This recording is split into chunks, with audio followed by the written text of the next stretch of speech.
To be well educated is more than knowing a lot of stuff. It is more than knowing a lot of stuff in a lot of different fields. Suppose you could recite the names of all the presidents of the United States, or name all of the plays that Shakespeare ever wrote, or suppose you could recite from memory every brand of cigarette in the United States, or recite the books of the Bible. Being well educated is much more than knowing a lot of things. John Dewey, in his dedication speech at the University of California at Los Angeles, said, "When shall we realize that in every school building in the land, a struggle is also being waged against all that hems in and distorts human life?" All that hems in and distorts human life. Oh, why is it then that kids and teachers seem so outrageously happy when the last day of the school year is over and summer vacation starting? Could it be that life is hemmed in and distorted inside those school buildings? I remember my organic chem class at Cal. I was a chem minor, and I enjoyed chemistry. But that organic chem class, it hemmed me in. One week, we'd memorize maybe hydroxyl equations. The next week, we'd memorize the reactions concerning benzene. And the next week, it'd be ester reactions. No meaning. Just facts. Just data piled higher and deeper. And there's a standing joke what a PhD means. A PhD in the joke stands for piled higher and deeper. So by the end of the organic chem class, by the end of that semester, as it was so poorly taught, all we had, it felt like to me, was a spider web of reactions and equations, but no meaning, no connections, not even a game of how we might take the regular chem lab reagents and make 2,4-dimethylbromine. A tape recorder brain is what you needed in order to pass the course. Just take it all in and spit it all back out again. No internal processing was necessary in that course. Why, at University of California, did they have such a hemming in, such a life-distorting way of instructing in that course? I suspect it was because it's easy to teach that way. You just dish out the facts, have the students write it down, they take it home, they memorize it, they come back and they dump it back on some test. No internal processing by the students.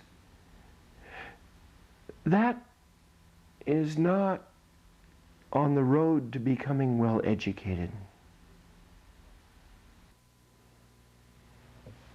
Greek philosophy. There were the Sophists, that group, Socrates and Plato, which had virtually the same philosophy, and Aristotle. The Sophists did not use experiments or observations, and their science stunk. Socrates and Plato saw this world as phony, as unreal, as a shadow world, as inconsequential. And they would look at this pen, for example, and they would say that this pen is only a shadow of the real pen in the ideal world. Aristotle was the scientist. In one of the greatest books ever written in the field of ethics, was written by Aristotle with the title Nicomachean Ethics. Ethics, remember how that was how your values fit together to mold your behavior. Aristotle, in that book, Nicomachean Ethics, talks about the middle of the road. Not too much and not too little. He called it the golden mean. If you have too much salt or if you have too little salt, both of those are bad. If you have too much exercise or too little exercise, it's in the middle road. When you think of the Nicomachean Ethics, that treatise, that tome, think of Goldilocks and the Three Bears. Oh, it's too hot, it's too cold, it's just right. I wonder if it was written, Goldilocks and the Three Bears, with Aristotle's book in mind. The middle road. One last example, courage. That's the middle road. If you've got too much, it's foolhardiness. And if you've got too little, it's cowardice. So my wife and I were out for lunch today, and Lynn asks me, oh, well, what are you going to put on features here? You've been describing this thing. And so on a napkin here, this is what I actually drew for her, describing the history feature that's just about to come up on SynCap. On the Stand Now Considers All Things, StanCap. Suppose you were the waitress that found this napkin after we were done with it. Can you picture from what you see there as to what I was describing to Lynn? In a couple minutes, you will be able to do that. And what that napkin was about, that we had at the pizza place, was about the Great War. You remember that one? It began a little bit over 80 years ago, 1914 to 1918. And the books that were written about the Great War, that were written shortly after that war that ended in 1918, in the 1920s and the 1930s, they referred to it as the Great War. For some reason, they never referred to it in that period of time as World War I, which it was. Let's look at how that war, the Great War, began. Many people in my generation can answer, yeah, Archduke Ferdinand was assassinated. That was how they could recite that, but to go beyond that, I don't know anymore. I'm not sure how many people who are in high school now or who have just graduated from high school could even say as much as Archduke Ferdinand was shot to start the Great War, if they knew what the Great War was. Let's go a little bit further and see some of the interesting things that happened at the beginning of World War I, early in this century. A home-drawn picture of the setting at the beginning. There's Germany, and Germany was hemmed in pretty good. It had on its right Russia and on its left France, on both sides. And it needed raw materials, Germany did. And it didn't have the raw materials, enough of them, within its own border. Its buddy was down here, Austria-Hungary. And they were in alliance with each other. But it needed room to get its raw materials. There are two things historically that nations rather have done to get raw materials. One of them is to trade, to pass between its border and the other borders of the country and exchange raw materials for whatever the country has that can produce. We do that nowadays. America gets its platinum in large part from South Africa. Japan, it has very few raw materials. It needs its oil, its timber, and it trades.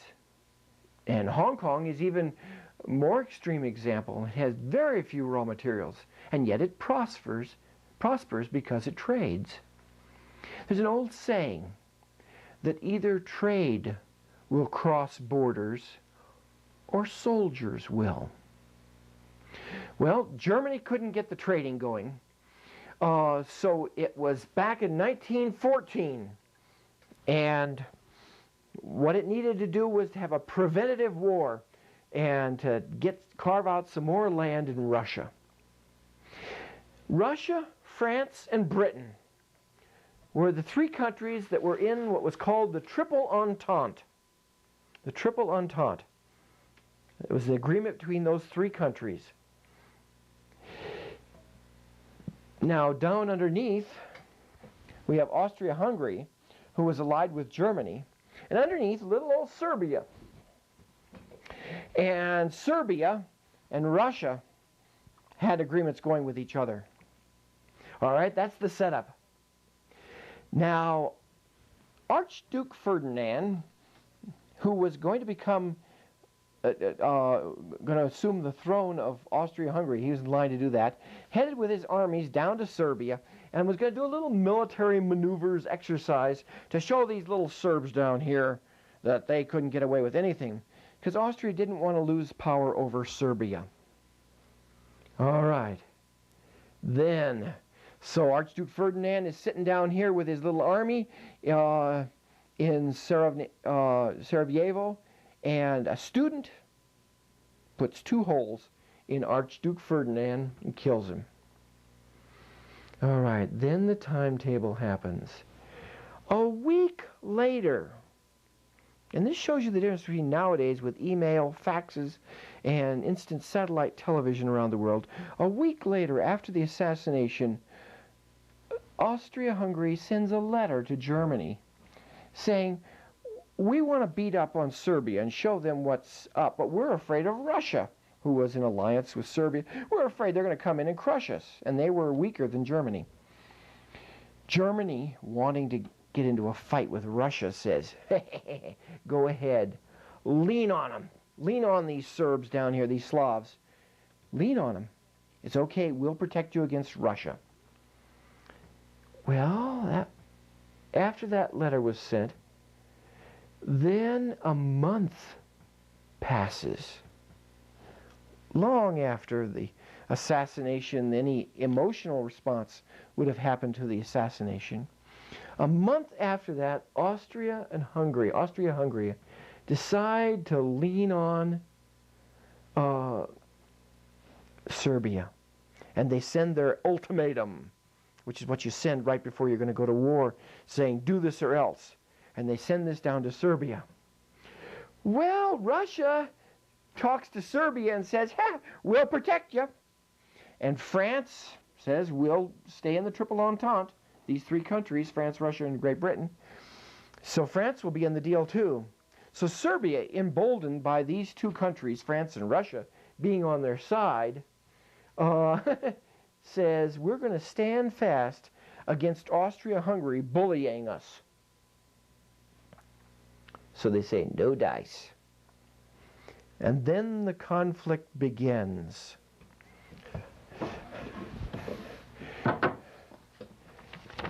Germany declares war on Russia, and 2 days later declares it on France. What a strange thing to happen. I mean, the timetables on these things. A week after the assassination, they send the letter. A month later, the ultimatum goes down to Serbia.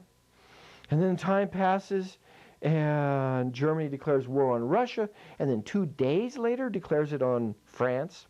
Britain, meanwhile, is sort of out of it. It's dithering away, not knowing what to do. And Germany feels, okay, we can beat these two guys. Russia is big, it's got lots of population, and it's not as mobilized in the rest. So Germany, rather than fight both of them at the same time, figures Germany will take out France first and then go after Russia. But right along in here, in this strip, which is the border between Germany and France, are the fortresses, the frontier fortresses that France has built to keep Germany from going into France. and attacking it. So Germany says, oh, that's no problem at all.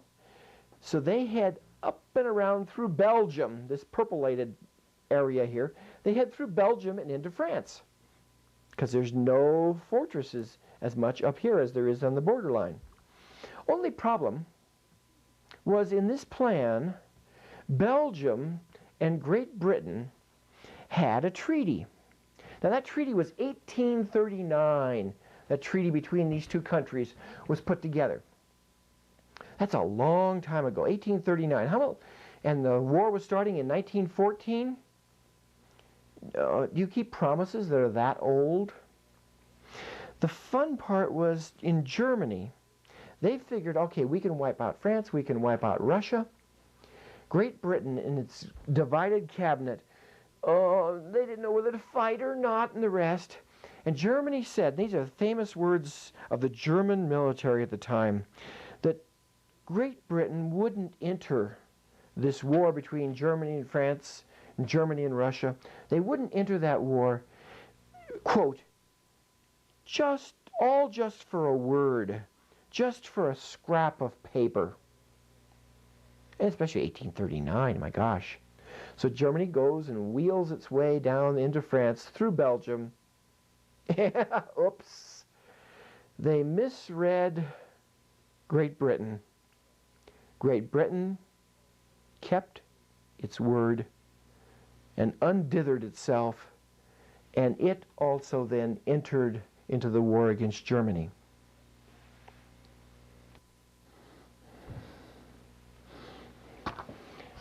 And in that great war, Lieutenant Colonel John McCrae spent 4 years on the Western Front between France and Germany. Many lives were lost. In Flanders Fields, there are crosses upon crosses marking the graves of the fallen in World War I. Lieutenant Colonel John McCrae, after 4 years of serving at the front, died in France in 1918. But before he died, he wrote In Flanders Fields. In Flanders Fields the poppies blow, between the crosses row on row that mark our place, and in the sky the larks still bravely singing fly, scarce unheard amid the guns below. We are the dead. Short days ago we lived, felt dawn, saw sunset glow, loved and were loved, and now we lie in Flanders Fields. Take up our quarrel with the foe. To you from falling hands we throw the torch. Be yours to hold it high. If ye break faith with us who die, we shall not sleep, though poppies grow in Flanders Field.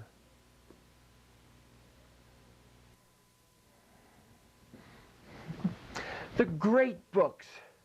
Thomas Aquinas College ran an ad several years ago in the National Review, and that ad stated that their college read the great books. That's rare. They join in the great conversation that we call Western civilization.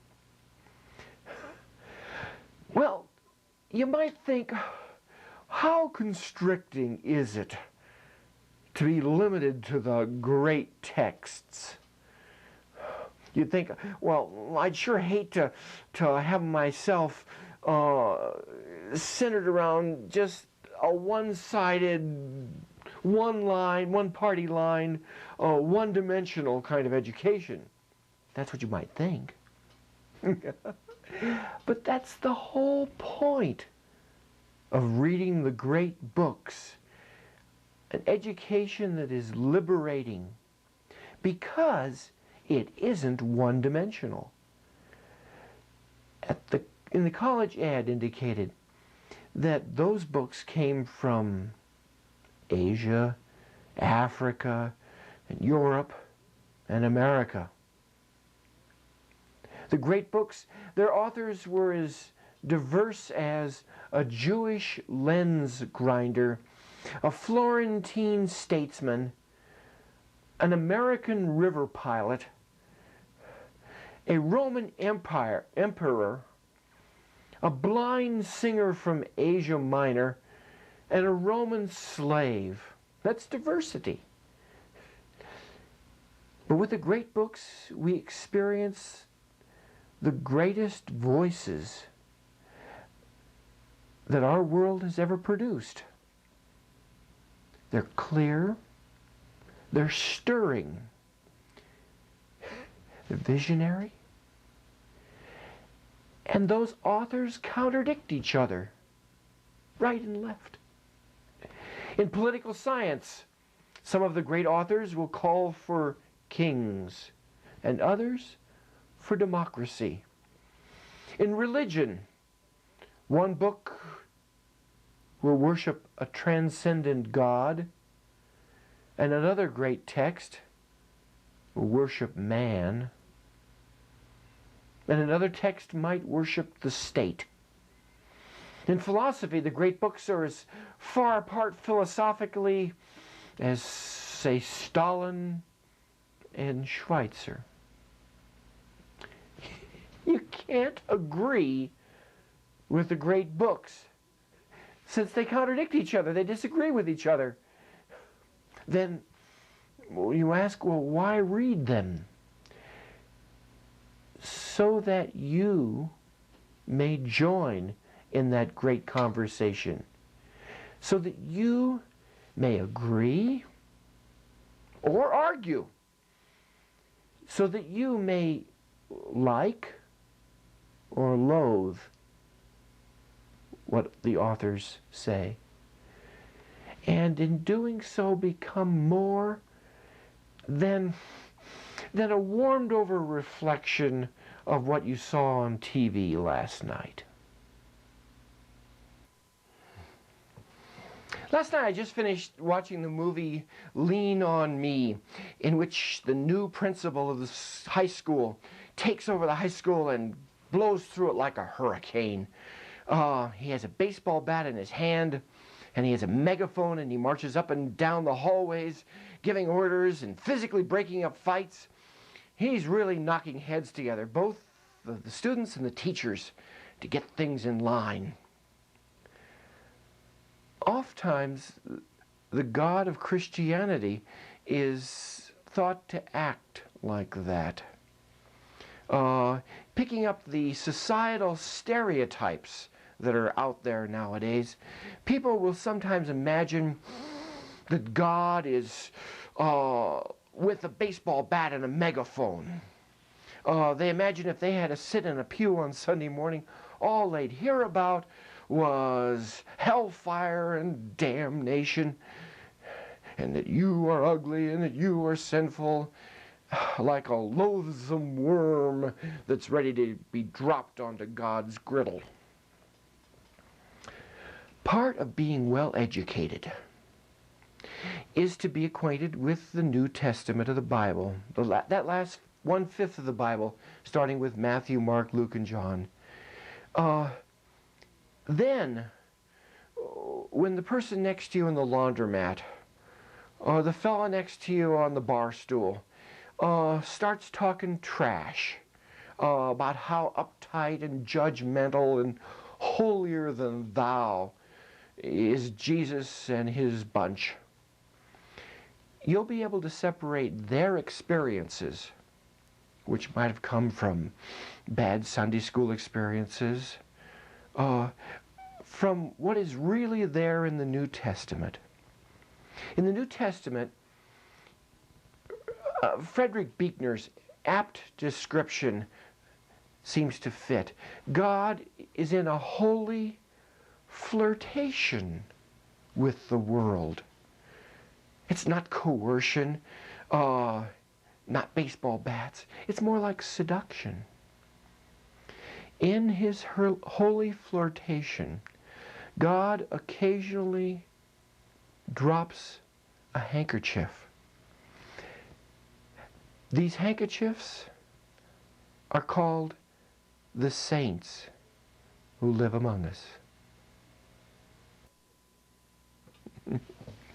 Strange coincidences, but they seem to happen fairly regularly in life. On the other hand, the most probable event can be extremely unlikely. If I toss a coin 1,000 times, the most probable outcome is that 500 tosses would be heads, and 500 of those tosses would be tails. But the chances of exactly 500 heads coming up is extremely slim. The most common occupation in a neighborhood might be that of retail clerk. But maybe only 5% of the population are retail clerks. 1 in 20. It may be the most common, but it is not common. Did you ever meet Mr. Average American? Probably not. He's female, and if I can make up some numbers, he's, say, 34. He pays $564 a month in rent. She's 5'5" and owns 9 pair of shoes. That's the most common. But I don't think either you or I have ever met that person.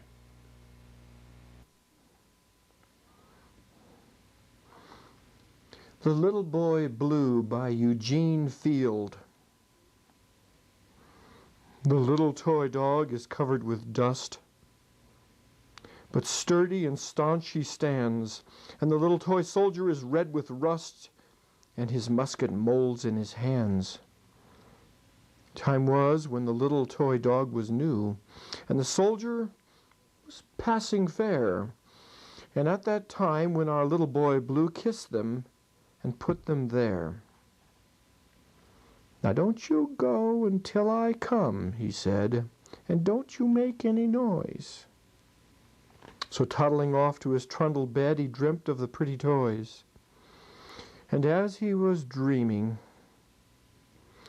an angel song awakened our little boy Blue. Oh, the years are many, the years are long, but the little toy friends are true. Aye, faithful to little boy Blue, they stand each in the same old place, awaiting the touch of a little hand, the smile of a little face. And they wonder, as waiting these long years through in the dust of that little chair, what has become of our little boy Blue since he kissed them and put them there.